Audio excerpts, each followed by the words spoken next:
I've spoken a lot about unexamined expectations when it relates to worldly people. Worldly people in general, they operate in a tunnel vision. Now, some tunnel visions are far more restricted than others. Some tunnel visions are straight out toxic from the beginning. Other tunnel visions, it becomes toxic after a while. Worldly people in general, that's how they operate. In some places, people have a strong tunnel vision. Nothing else interests them except what's being conditioned into. And in some places, people are a bit more flexible. They tend to notice more. They have more interests. In this video, I want to highlight to you that for you, I'm talking to those who are renewed in their mind. I'm not talking to everyone here. When you are involved with folks that hold on to a tunnel vision, you cannot expect any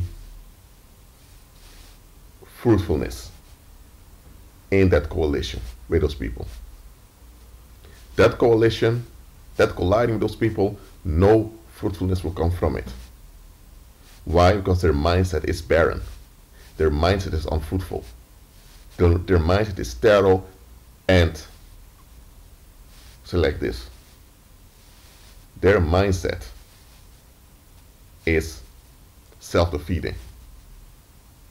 So can you expect a plentiful harvest with people who are frightened of abundance?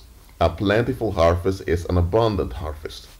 But if you're dealing with folks that hold on to toxic restrictions because they are frightened of abundance,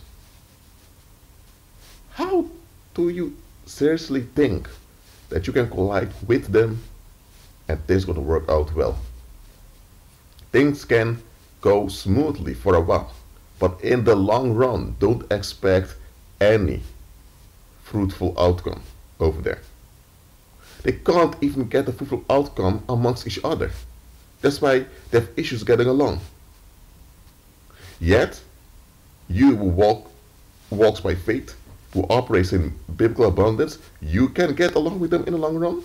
And those folks, the type of folks I've spoken about, their expectations, if you would examine them, you'll be shocked. Their attitude is an attitude of, if something doesn't match the tunnel vision or the restrictions that they're clinging on to, they throw it away. Just like that. Some will do it smoothly because they still consider how you feel and your well-being, but there are those who don't even consider your well-being. It's all about them feeling good. They are more narcissistic. If you would check that attitude of theirs and their expectations, you would be like this guy on this meme. Dude, seriously, what did you expect? There are folks who get upset, or they become offended when you move on. With moving on, I mean you process the past, examine the present, and you operate in the here and now, in faith with a confident expectation of good for today. If that's you, there are people who will take offense at that. They expect you to remain within the negative or low category they assign to you, so that they are at ease. They seriously expect you to sacrifice your own long-term well-being so that their ease is secured. And once you don't do this, oh dear, hell breaks loose. Now, an individual doesn't have to be a narcissist to operate like this. Worldly people in general are narcissistic. When you exceed the expectations they have assigned to you, they get offended. Christ endured this when he visited Nazareth, where he grew up. And in Nazareth, they even tried to take his life. He visited Nazareth twice.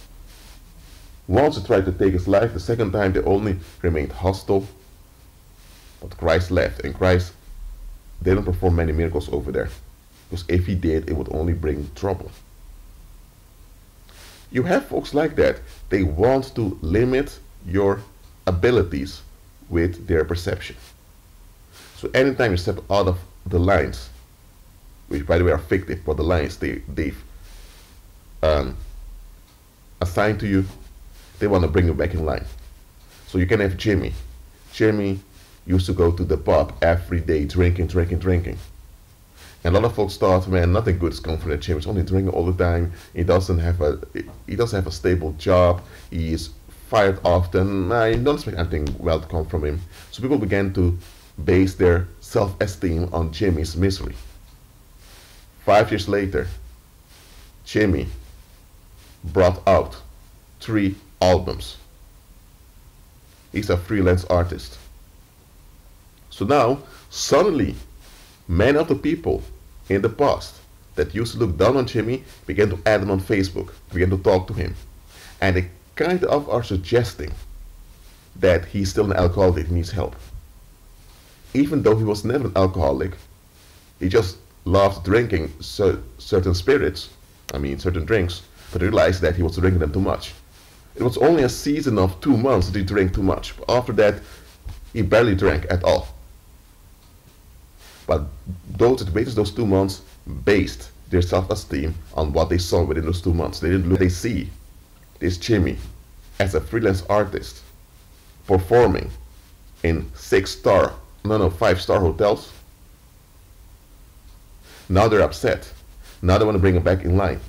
Now they're spreading rumors about him that of all the bad stuff he did in the past, and those bad stuff never happened. What's going on? They have a perception issue. Because their expectations dictate that Jimmy is not one of them, that nothing good will come from Jimmy. They're the ones that are fine. They're the ones that accept it. They're the ones in a good state. But now that this Jimmy, who is in the box of condemnation, is doing far better than they are, they can't handle it.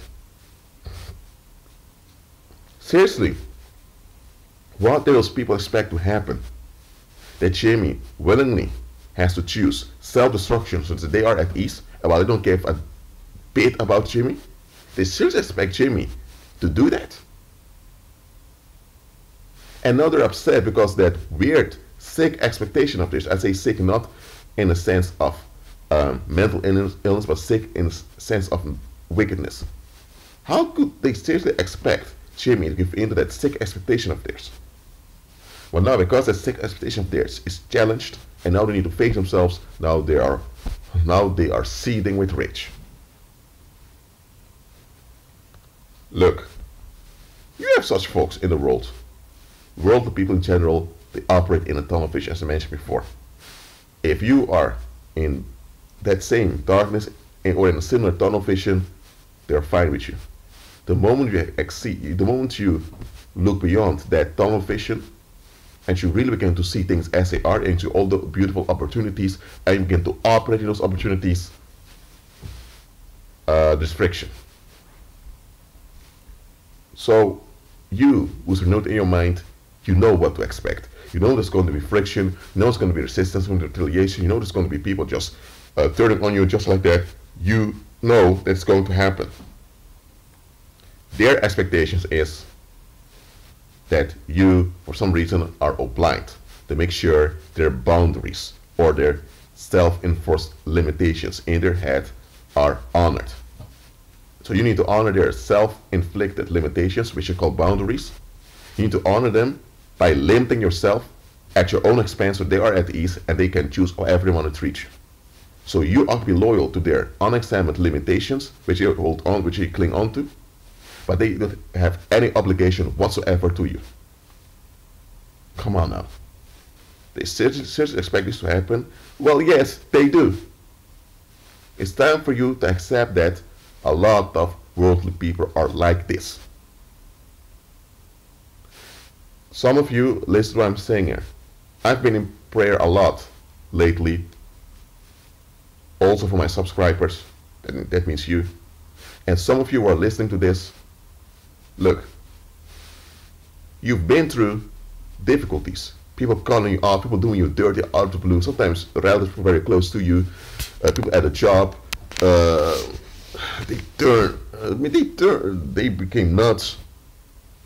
You went through some difficulties also financially, and you were asking, why did this happen?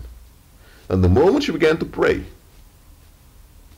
you began to pray, you broke through.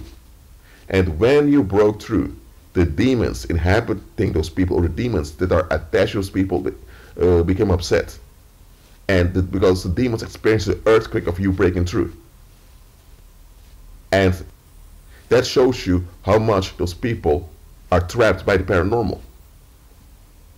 And while you were breaking through, violence began to flee from you.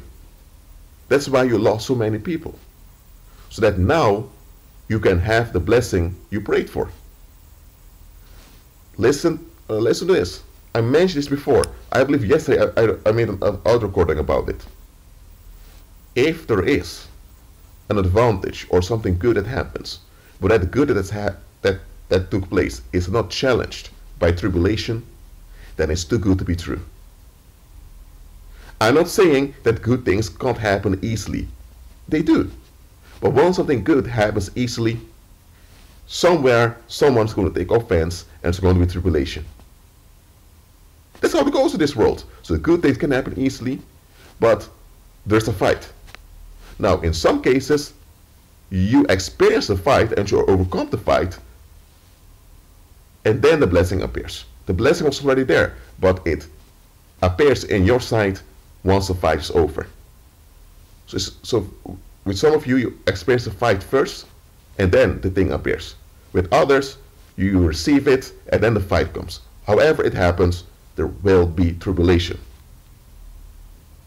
If Christ said that those that are blessed, that those that are in the advantage, that in the world they will have tribulation, that means that every good thing that will happen to you will be challenged. It doesn't have to be a big, intense, bloody challenge, but there will be some challenges. And those challenges can turn ugly, they can become violent.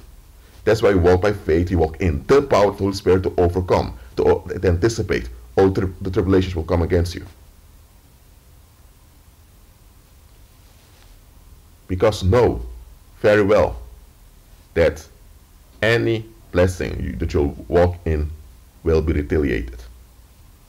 And some folks, just like in the parable that I just gave about this Jimmy, they will want to reconnect with you just to tear you down or to halt you. Because they've spoken bad about you behind your back to feel good about themselves in the past.